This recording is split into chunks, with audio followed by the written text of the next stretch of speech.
You are now watching the Amazing Mets pregame show with your hosts, Rob and CP. Let's go Mets! Let's go Mets! Let's go Mets! Let's go Mets! What's up, Mets fans? It's your boy CP. Happy Friday. We have a new series to talk about for our New York Mets here. The Mets are in Chicago to start a 3-game set with the Chicago Cubs, two teams that are very tight in the race in the NL wild card. We're going to get into this matchup here today. We'll talk about the starting pitching matchup. I understand it's just past 1 o'clock East Coast time. We got an unusual Friday matinee matchup here between these two teams. So I understand a lot of people are still at work, maybe just getting out of work. If you're here in the live chat, hit that thumbs up. As always, drop your live thoughts in the comment section. I do have a Q&A question. What will Jose Quintana's stat line look like for the New York Mets in this ball game today? And also, just subscribe to the channel, all that fun stuff. I got to do my usual shameless plugging, the shameless promo. Also, still have some of these t-shirts left, a few left in small and medium. If you would like one yourself, a CPNYSports YouTube channel shirt, make sure you're signing up for the channel memberships. Hit me up, whether it's on Instagram or X as well, and we'll get you set up with one of those. I got my guy Darren in the chat here as well. Darren, I appreciate you. I know you already got your CP New York Sports shirt in the mail as well. Hopefully you're enjoying that. Salute to Brad. Appreciate you being here. Let's start a new winning streak today. And that's really what it's all about, because we went on the post game, myself and Nick from the Heat That This Me podcast, following the 5-3 loss to the Texas Rangers in Game 3 in that series. A series that the Mets went into Texas and started off strong and won against the defending world champions. Unfortunately, due to some things, whether it was one thing or the other, right? A lack of offense, maybe Drew Smith, who we'll just talk about here for just a hot second, because I don't want to bring down the vibes of this Friday with the Mets starting off a new series in Chicago. But one way or another, whatever you blame it on, the Mets did lose a winnable ball game in Game 3. And you know what? It's kind of left a sour taste in my mouth, but at the end of the day, like Brad is saying, let's start a new win streak. I 100% agree with you, Brad. We are looking forward and not looking back, minus this couple of minutes here that I'm going to be talking about that game. But shout out to Patty as well. Hello, everyone. I'm a little nervous about the game today. Yes, I am at work, and I appreciate you, Patty. I know that a lot of people are at work. I know a lot of people can't tune into the live stream, which is completely okay. I like to do these live streams in the early afternoon for people who can watch it, and I appreciate you watching at work. But if you're watching the replay, like I said, no big deal. As always, hit that thumbs up, subscribe, all that good stuff, right? The shameless plugging, the shameless promo. But let's take a look at this actual series, because this is a tale of two different ball clubs over the last 10 games, as you see on your home screen right here. The Cubs are 5-5 in their last 10 games, and the Mets are 8-2, riding a very nice little hot streak. Obviously, the 7-game winning streak got snapped with that 5-3 loss, but nonetheless, the Mets have been playing competent, great, sound, whatever word choice you want to use. They've been playing great baseball, and you cannot take that away from them.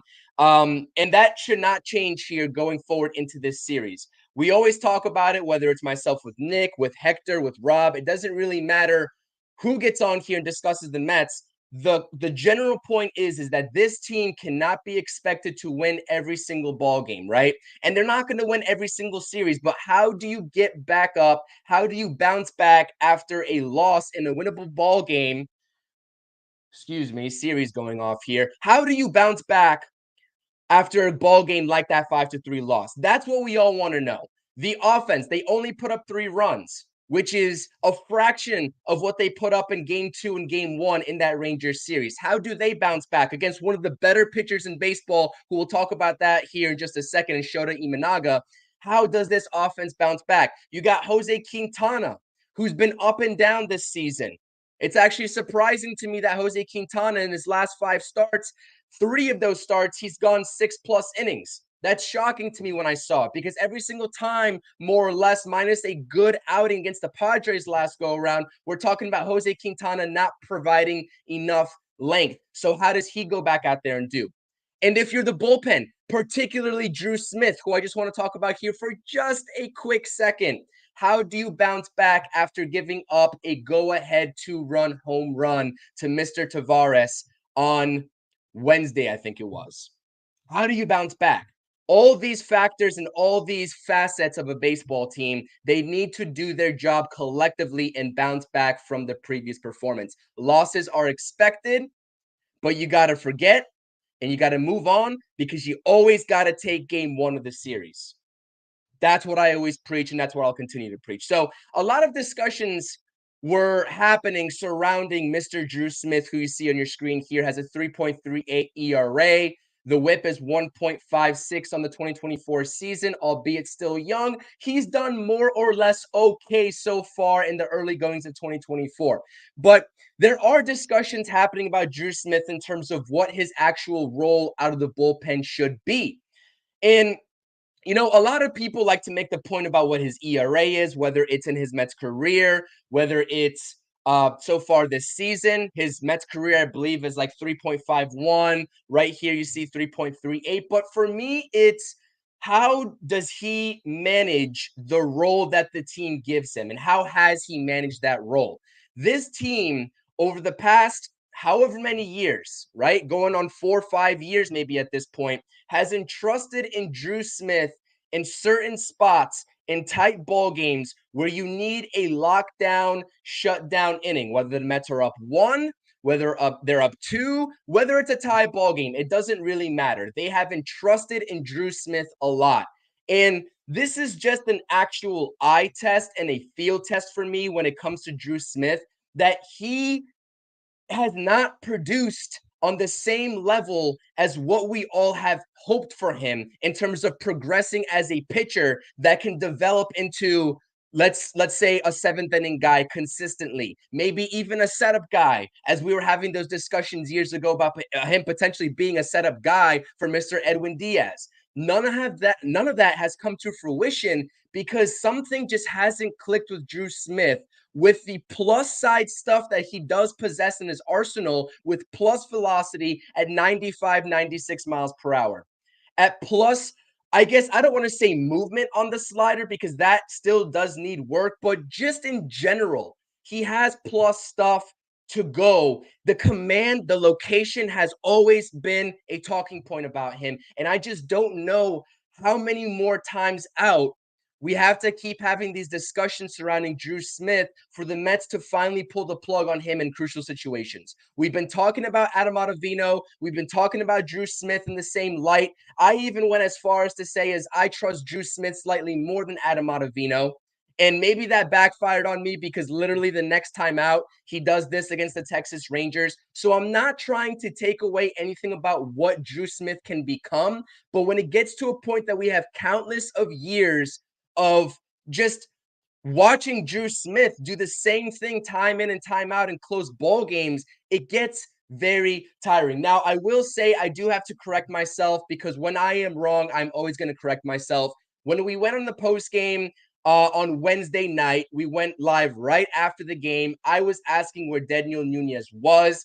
I didn't take time, right, for the reports to come out. I didn't check Twitter after the game. I just went right into the live to see what was up with Daniel Nunez. Obviously, in hindsight, we know that he had a sinus infection, right? I was talking about potentially seeing him in that inning, and a couple people corrected me in the chat saying that he had a sinus infection, and we were kind of talking about that situation in that light. But nonetheless, regardless, this bullpen and this organization with this bullpen moving forward has to plug and play the correct personnel in the correct innings, because you see there's a very wide gap in terms of the trust level for us fans. And at this point, you have to question whether the organization is thinking the same thing in terms of your A tier guys versus your B tier guys. Your A tier guys, obviously, is Daniel Nunez, Edwin Diaz. Maybe you can even lump in or Reed Garrett into that category. Your B tier guys, maybe your Sean Reed Foley's, your Adam Ottavinos, your Jake Diekmans, your Drew Smiths. So this is something that I'm going to continue to watch. I've always been watching this. Going into the Rangers series on the Roundtable podcast, what did I state. If you weren't a part of that live stream, I was basically saying I am watching how the Mets and Carlos Mendoza are going to handle this bullpen in the Texas Rangers series. And in game one, clearly didn't matter, right? You had Drew Smith go a couple of innings, or he actually closed the ball game out, and Adam Ottavino in that laugher of a 14-2 victory provided you with 2 innings. But games 3, or more or less, I say game 3 was really the tall tale indicator of how this team might view these guys moving forward. Now, like I said, I don't want to bog this stream down in terms of talking about this loss. A lot of people probably lost their cool because it was such a winnable ball game, and the Mets were rolling hot. They were riding high, 7-game win streak. But like I said, you have to keep a spade a spade. You have to be objective about how far this team has come in the last couple of weeks, and you have to move on. And we're going to do just that right now. So that's my little spiel that I wanted to get into in terms of Drew Smith. A lot of people talking about who won the Lucas Duda trade back in 2017, where the Mets acquired Drew Smith, who was the Tampa Bay Rays 30th ranked prospect at that time, in exchange for Lucas Duda. That doesn't matter. In the year 2024, I am not talking about Lucas Duda as a Mets fan. So it doesn't matter who won the trade. It matters about what Drew Smith can do for this ball club right now in 2024. And that's where I think a lot of fans are going wrong in terms of this discussion. You need to just figure out a role for Drew Smith moving forward. And that's it. Like I said, appreciate you all being here. We got over 40 in the chat. Hit that thumbs up. Subscribe to the channel if you're new here, bottom right-hand corner. We're about 3 or 4 subs away from 800 on this channel. So I definitely appreciate the support. Make sure you all keep on hitting that subscribe button. Hit that like button as well. That thumbs up. It definitely helps me out. And keep hitting the live chat as well. I appreciate it. Answer the Q&A question if you do not mind. What will Jose Quintana's stat line be today versus the Chicago Cubs in a matinee action game starting at 2:20 p.m.? Just over an hour, about an hour and 6 minutes until first pitch. And speaking of Jose Quintana, let's talk about the pitching probables for this game, game 1 in Chicago. It is Jose Quintana versus the aforementioned Shota Imanaga, who is having an absolute hell of a season. A tremendous signing by the Chicago Cubs. It was a weird contract. I'm not sure if there was deferrals, but there was a lot of opt-outs given. I'm not exactly sure what the exact structure of it was, but Shota Imanaga during the offseason was definitely a pitcher that I talked about countless of times on my channel. And it really does kind of just pain me, right? Regardless of whether it was an option for the Mets to sign him, it didn't seem like it was, because it seemed like he was dead set on going to Chicago. I understand that. But just looking at all the Yoshinobu Yamamoto discussions, and he's kind of turned it around, I really do think the steal of this offseason was Shota Imanaga, and the numbers simply don't lie. You look at the whip under 1, 7-1 record, and a 1.89 ERA. This is an incredible start to a season. And this Mets lineup that we'll get into here in just a second is going to have their work cut out for them. Previously, I believe on May 1st, this game was played between the Cubs and the Mets. Shota Imanaga went 7 innings, only surrendering 3 hits, and the Cubs won that ball game by a score of 1-0. So like I said, not much success was found the first time around against Shota Imanaga, who is a better pitcher statistically so far at home in Chicago versus on the road. He has great numbers in either ballpark, whether it's his home ballpark at Wrigley or on the road, but he is slightly better at home. So we will see how this matchup ends up going today. And a little bit of a note, I actually went on Savant and looked at the splits. Shota Imanaga so far in day games this season in 2024 is 3-0 with I want to say 0.89 ERA. I could be wrong there. I tweeted it out earlier. I'm not exactly sure what the ERA is, but he's 3-0 in day games. So it would be awesome if this Mets team can put some runs up on the board early, get Quintana some run support, and make that 3-1 after today for Shota Imanaga in 2024 day games in his start. So want to shout out some people in the chat. I definitely appreciate you all. Thank you so much for being here. We got Depressed Mr. Met in the house. We got Oliver talking about Grimace, demanding that Grimace be traded. Listen, I'm not speaking on Grimace. I thought that it was an awesome idea. I thought that riding the Grimace wave during the win streak was awesome. And a lot of people are going to turn on Grimace after a loss, just like they did Donnie Stevenson way back in the day. So yeah, absolutely. That's always funny to talk about. But Brad saying Drew Smith needs to be traded. Now, like I said, I don't want to jump to conclusions, and I'm definitely not going to be jumping to conclusions at the trade deadline when we're so far away. But Drew Smith is an arm, quite simple. There's a lot of these a lot of these guys in this Mets clubhouse right now. David Peterson is one that comes off the top of my mind. Another is Drew Smith. Where you look at them and where they were at a couple years ago and how we were talking about them and the light that we were talking about them in, and foreshadowing their progression maybe into something more than what they become here in 2024. And it's just sad to talk about that way. And that's inevitable, right? There's always going to be guys that develop faster, they develop more than others, right?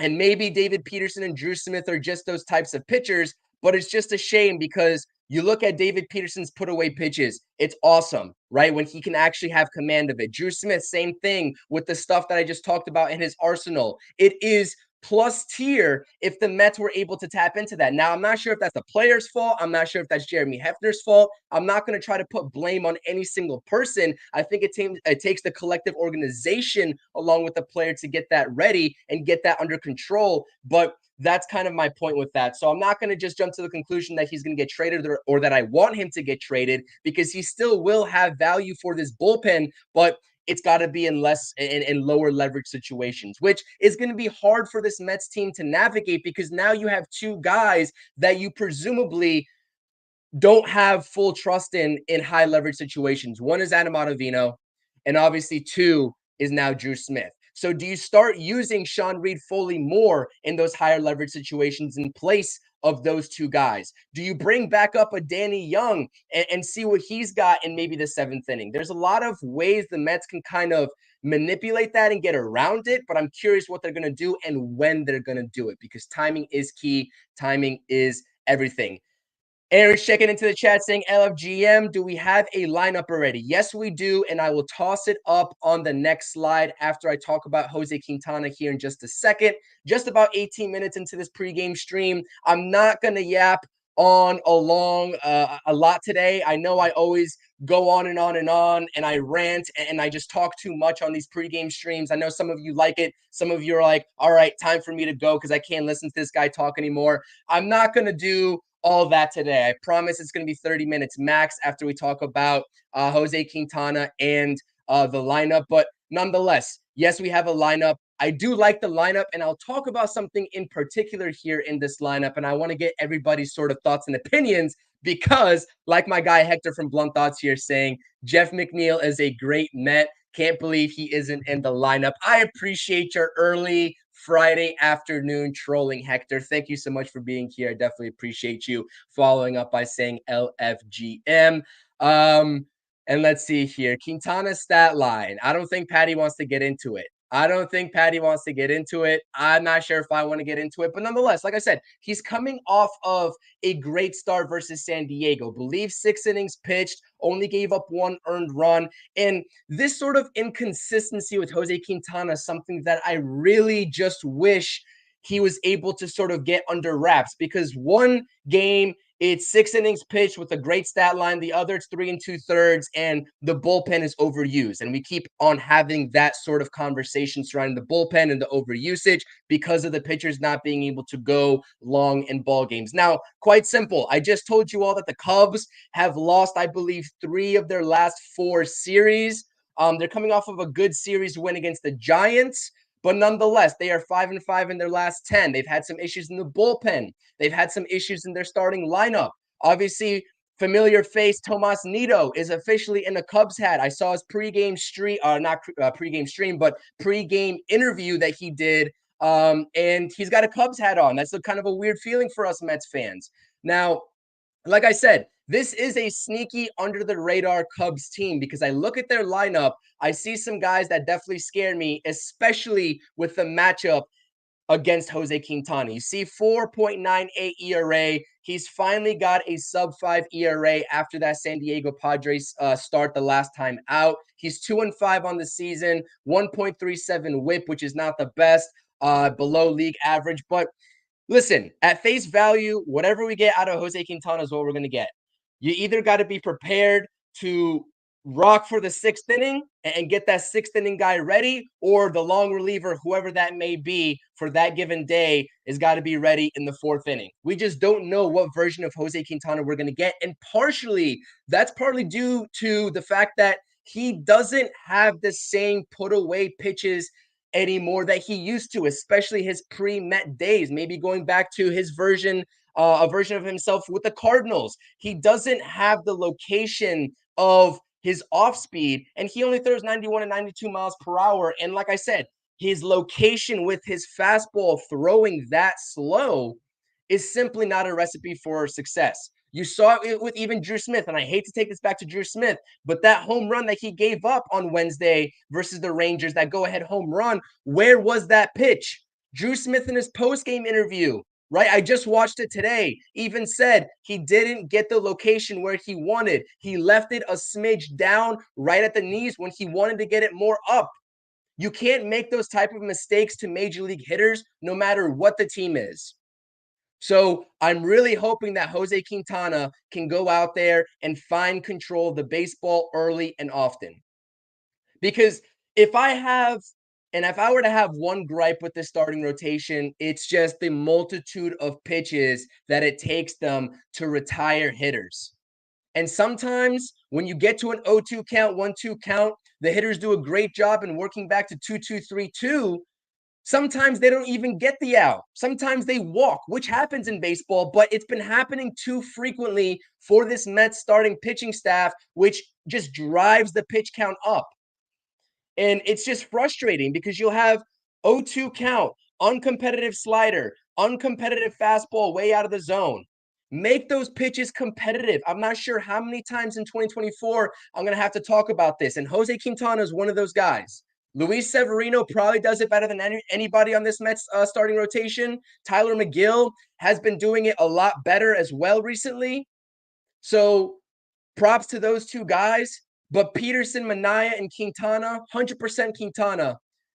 And Manaea, because you saw him throw 30 pitches in his last go around. They got to do a better job at making these pitches competitive and pitchers counts. That's what I'm watching out for. Because guess what? In today's game, when you're facing one of the league's best in Shota Imanaga on the other side, not even a 2.0 ERA, 7-1, 3-0 in day games with a sub-1 ERA in day games so far in 2024, you got no room for error if you're Jose Quintana. So let's see if he's up to the task. Let's see if he's up to the task. That's really it. Like I said, appreciate you all being here. Hit that thumbs up for me. A lot to discuss here in terms of the actual game that we have with Quintana on the mound. It's a wild card. I don't like to go up here on these streams and sort of predict the stat line for Quintana because it's so hit or miss. So I left that job up to you all as viewers.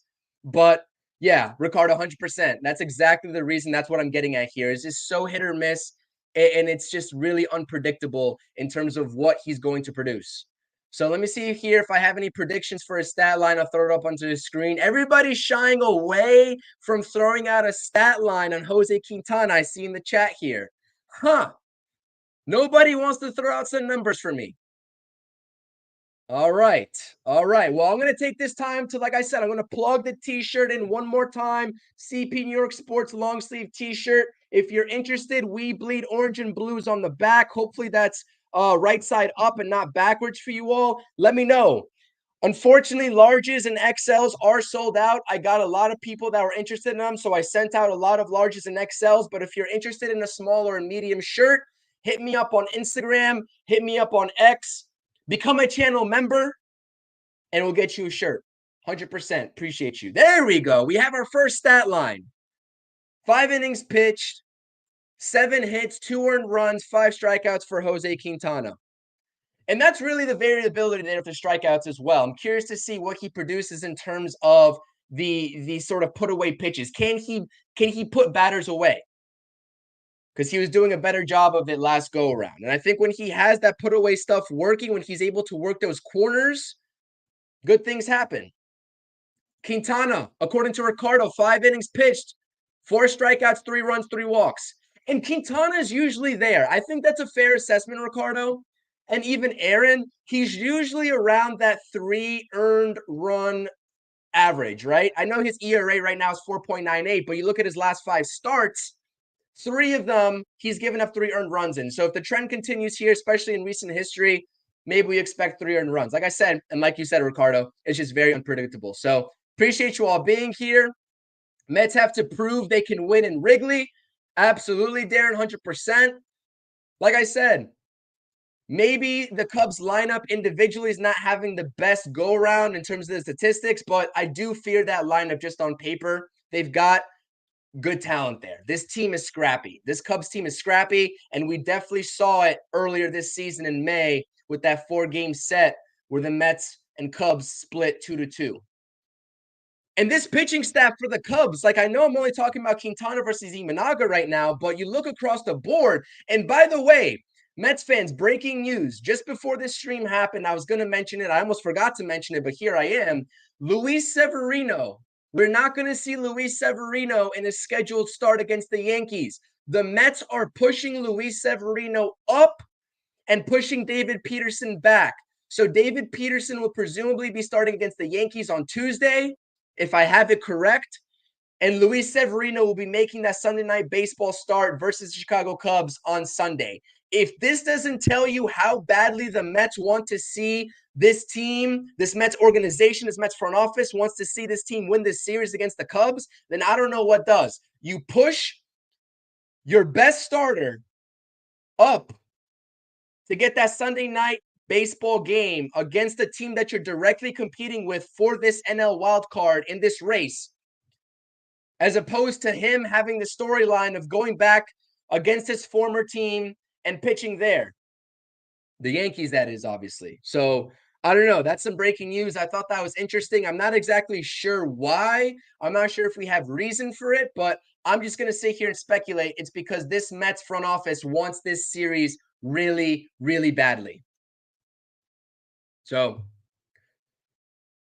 yeah, Ricardo, 100%. They've been having some really bad bullpen woes. Sorry. Yeah, very bad. It's been a bad stretch for them. And I'm guilty as charged. I know Emmy's not in the chat right now, but I was the biggest proponent for Hector Neris, and he hasn't had a good season for them so far after having career years in Houston. He's got over a 4 ERA. Whip doesn't look good. Yeah, bad times for the Cubs bullpen. So hopefully the Mets can use that to their advantage, especially in the game today where I'm not sure about you all. I'm not expecting much run production against Shota Imanaga. That's not me trying to be pessimistic, but Imanaga is really that good right now.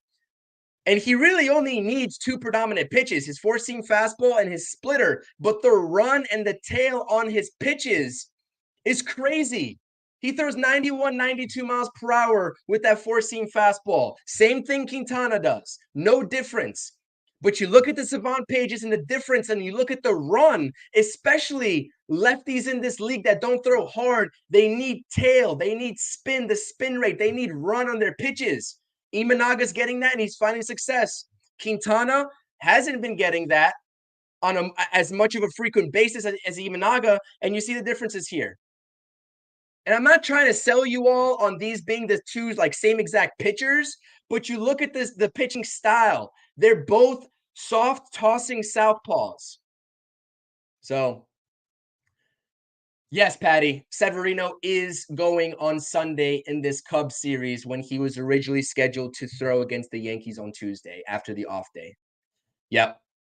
And I don't know, this isn't official yet. Maybe we can talk about it on the post game. I believe Rob and I will be live today after the game for the post game. So make sure you turn on those notifications to not miss it. But I think Roundtable Podcast going down on Monday on the off day at night. Don't quote me. We still got to get confirmation from Rob and the rest of the crew, but expect that. So that's a little bit of a sneak peek in terms of when we might be going live for the Roundtable. Yeah, I think it's okay, Patty.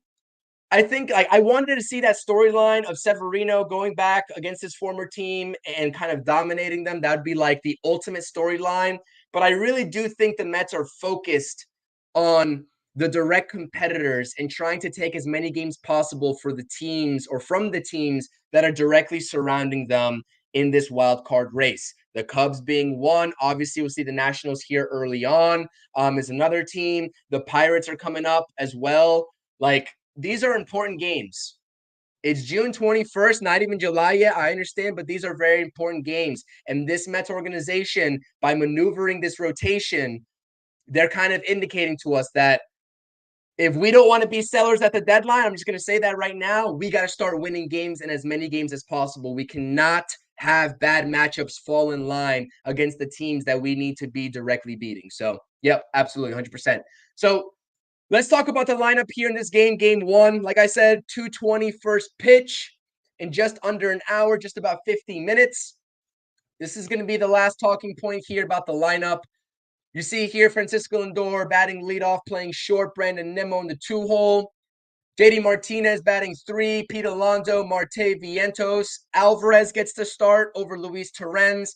I've seen some comments talking about wanting Luis Torrens to play a little bit more, especially if Alvarez is going to be struggling with his bat. We know the breakout game that he's had, obviously, especially with that game-tying double there in the second game of the Rangers series. But like I said, you got to let Alvarez cook. You got to let him get back into a rhythm.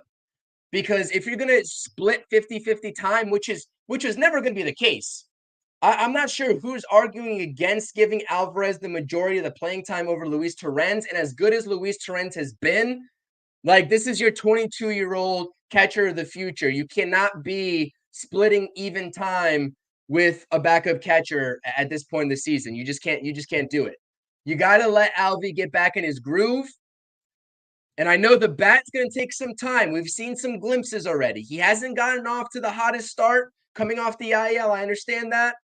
Give him some more time, but just his defense and the impact he has with his glove behind the plate, that's like immeasurable. You can't measure that. And that doesn't really necessarily always come up into the box score, but you see it on a nightly basis. So Alvarez gets to start behind the plate. You got Jose Iglesias against the lefty starting over Jeff McNeil. I thought this was very interesting. Hector and I had some differences in opinions right before I came onto the stream.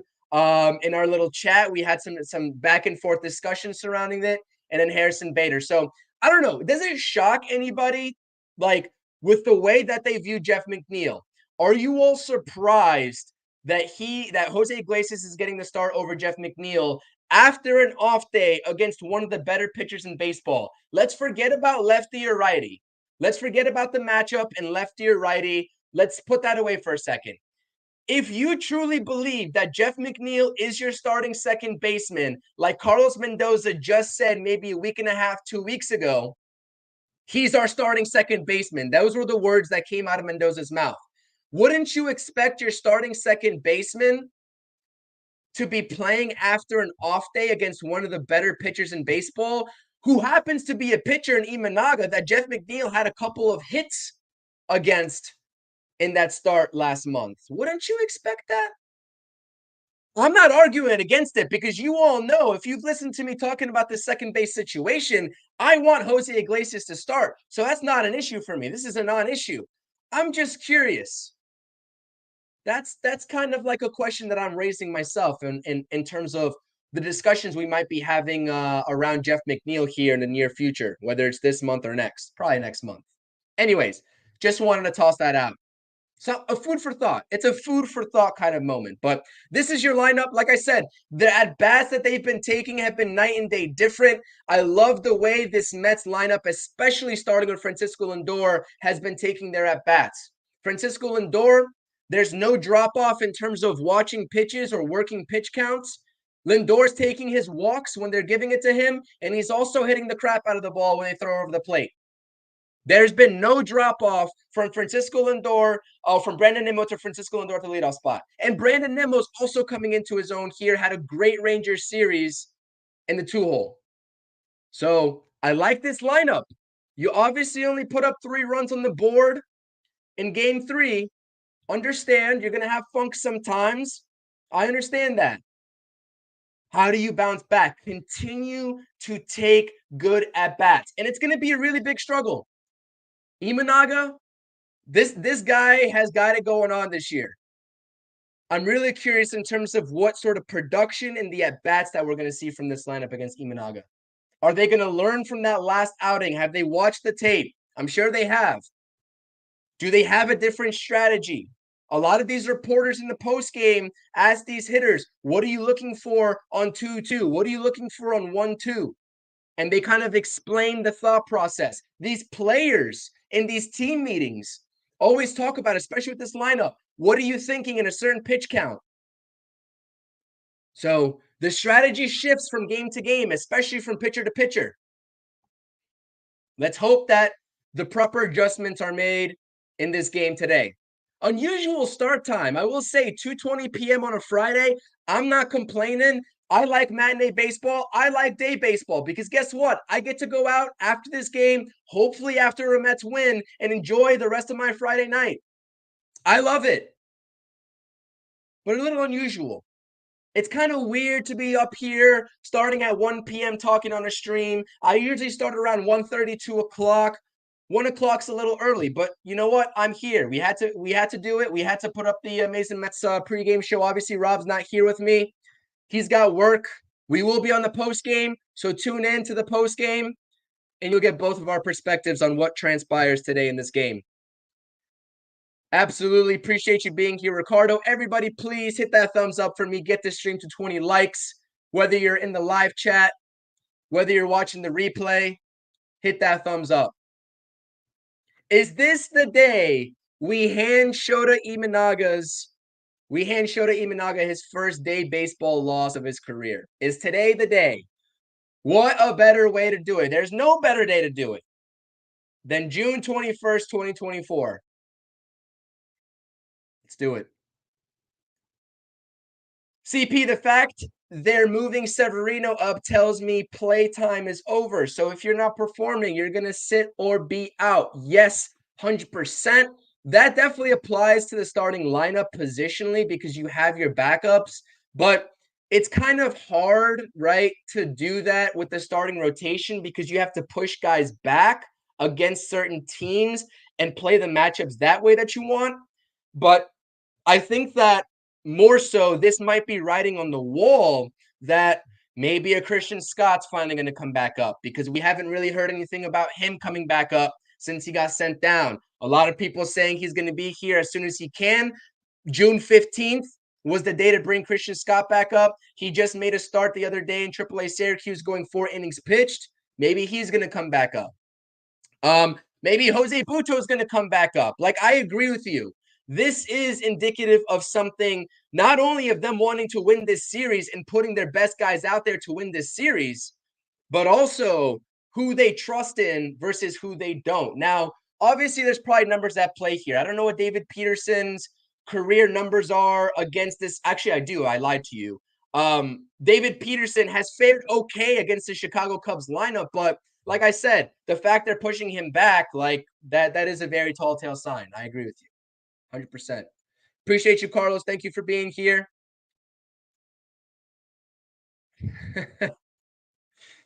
I like the word play with that. I like that. Yeah, guys. I mean, Mets called up a catcher they picked up recently. Darren, enlighten me on that. I think I missed this headline. They called up the catcher? I didn't see that.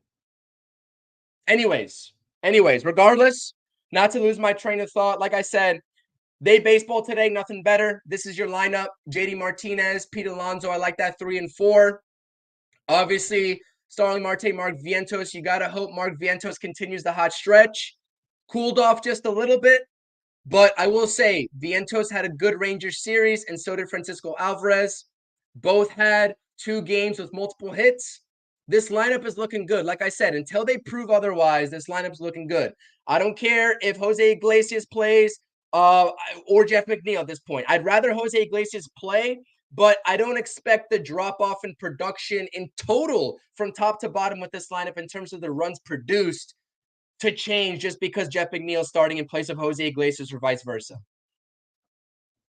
Obviously, there's certain situations you'd rather see Jose Iglesias in, like when you need to move a runner from second base to third base, where Jeff McNeil struck out in that Texas Rangers series and Francisco Alvarez picked them up. But more or less, right? You can plug and play at the bottom of the lineup, but as long as these top 4 to 5 guys are red hot like they have been here recently, good things are going to transpire, which is what I've liked about this Mets lineup. They've been gelling. Yes, that's what it was. Ricardo Torrens is on the paternity list. I apologize. I did see that. And thank you, Darren, for also reminding me of that and that they called that backup catcher up, which his name is escaping me right now. But yes, good catch. There you go. Francisco Alvarez was always going to play today regardless for all you Luis Torrens truthers, which I am one, but you're kind of pushing that fine line and crossing that line when you're calling for Luis Torrens to play more than Francisco Alvarez or equivalently. I don't think that's feasible. I don't think it's going to happen. Anyways, 100% Oliver. I agree with that. I'm not giving predictions. Whenever Rob and I come up on here into the pregame stream, we give predictions about a score. It never ends up working out well. I don't have the shades on today. I apologize because guess what? The Mets are still burning hot. Going back to this slide right here. 8-2 in their last 10. This club is playing great baseball. Continue that today. Like Hector always says, when you take 3 steps forward, you're allowed to take 1 step back, but never 6, which means you can't allow these losses consecutively to pile up. And that's exactly what we're watching out for here. What have we been preaching? Rob and I specifically about this team's mental toughness. When something happens and you lose a close ball game, I wouldn't say it's heartbreaking the way they lost that ball game on Wednesday, but it was frustrating. How do you bounce back as a team? That's what we want to see. So I appreciate you all being here. Like I said, enough rambling for me. I gave myself 30 minutes, but I went 45 anyways. I mean, what's new here? I love to talk. What can I say? Hit that thumbs up on the stream for me. First pitch in just about 25 minutes. No, my math's not math. In 35 minutes. Subscribe to the channel if you're new here, bottom right-hand corner. If you're over on X, come over to the YouTube. Help me get to 800 subscribers. Tell your friends, tell your family if they are Mets fans. Appreciate you. Solo Amazing Mets pregame stream. Rob will be on with me during the postgame. Make sure you hit that notifications button. Follow me at CPNYSports.